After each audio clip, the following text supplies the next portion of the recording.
George Bush's policies have taken us from a projected $5.6 trillion surplus at the end of the Clinton administration.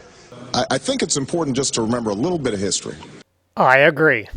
And that history is that the 10-year, $5.6 trillion projected budget surplus came from this report issued by the CBO in January 2001.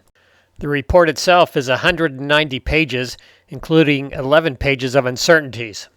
And here's the first page of the summary section.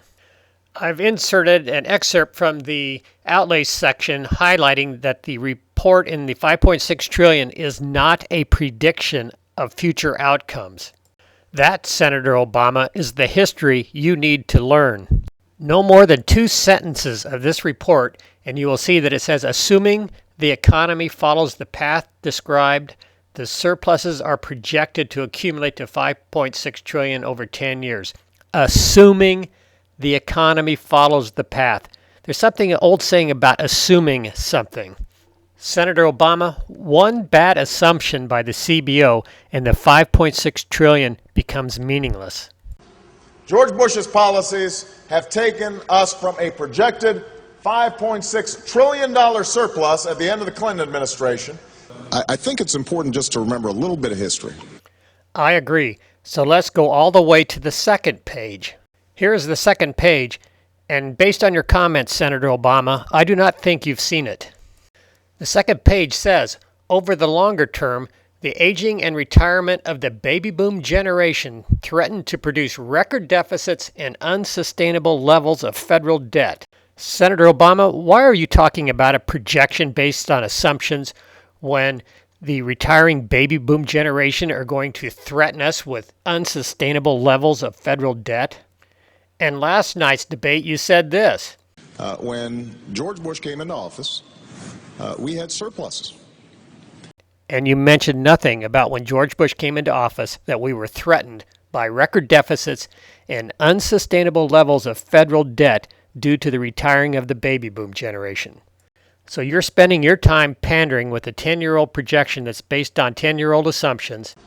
George Bush's policies have taken us from a projected $5.6 trillion surplus at the end of the Clinton administration. When you should be citing a CBO report that came out in January 2007. This report on the cover shows how Social Security and Medicare and Medicaid are going to outpace GDP growth. This cover confirms what the CBO said back in January 2001 on the second page of the report, from which you cite the $5.6 trillion surplus. I think it's important just to remember a little bit of history.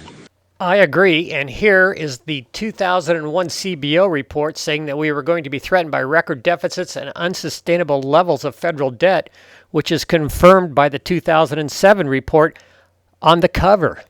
Senator Obama, the United States is in a financial crisis, and the retiring of the baby boom generation is making it worse. Even with the projected surplus of $5.6 trillion, we were threatened by unsustainable levels of federal debt when George Bush became president. I think it's important just to remember a little bit of history. I agree.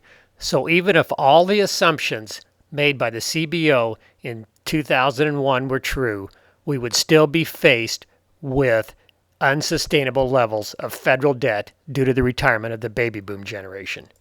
Not only is the following a misuse of a projection, but it is irrelevant. George Bush's policies have taken us from a projected $5.6 trillion surplus at the end of the Clinton administration. I think it's important just to remember a little bit of history. I agree.